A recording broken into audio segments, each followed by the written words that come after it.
ஓம் ஜ்வாலாகராளமத்யுக்ரம் மசேசாசுரசூதனம் திரிசூலம் பாதுனோ பீதேர்பத்ரகாளி நமோஸ்துதே. இப்போ நடக்கக்கூடியதான சரண்நவராத்திரி புண்ணியகாலம் 10 தினம் தசரான்னு சொல்கிறது போல் கிடச்சிருக்கு. கிரகணங்கள்லாம் எப்படி நமக்கு அதிக நேரம் கிடச்சிதுன்னா மகத்தான புண்ணிய காலம்னு ஜபம் பண்ணுறோமோ, அதுபோல் இந்த சாரதா நவராத்திரின்னு சொல்லக்கூடியதான மகத்தான புண்ணிய காலம் நமக்கு கிடச்சிருக்கு.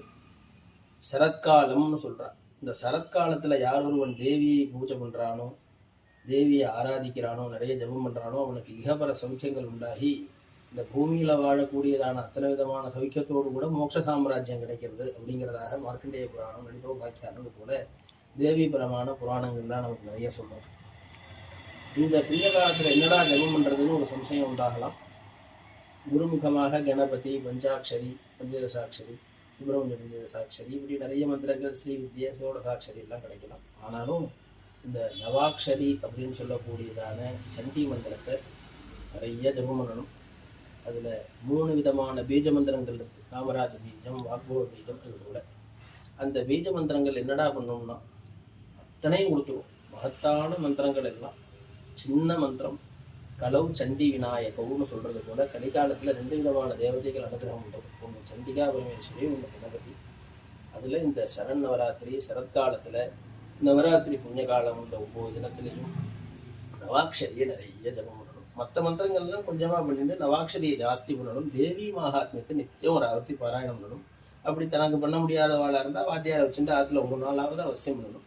அப்படி பண்ணி பாயசம் நிவேதனம் பண்ணணும். பயசகா நிருதி பாயசம், பாலை பாயசமாக பண்ணி அம்பாளுக்கு நிவேதனம் பண்ணணும்னா அம்பாள் அனுகிரகம் பண்ணுவா அப்படிங்கிறதாக தெரிகிறது.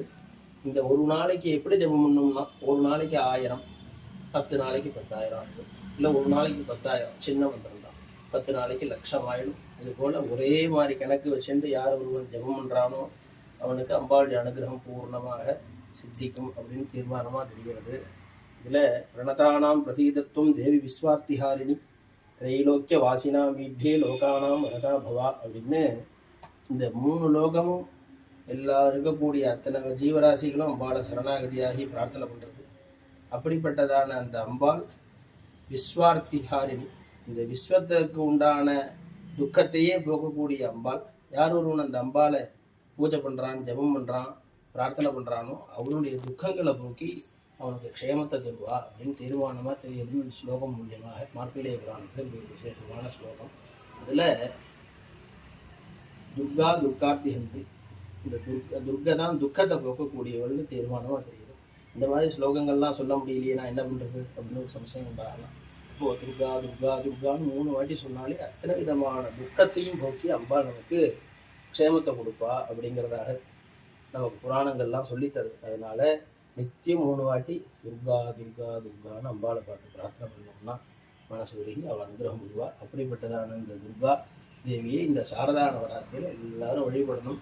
நிறைய நவாக்ஷரி ஜபம், தேவி மகாத்மிய பாராயணம் இது அவசியம் பண்ணணும். இதோடு கூட அத்தனை விதமான ஜபங்களும் பண்ணணும். தேவி ஸ்துதியெல்லாம் நிறைய பாராயணம் பண்ணலாம்.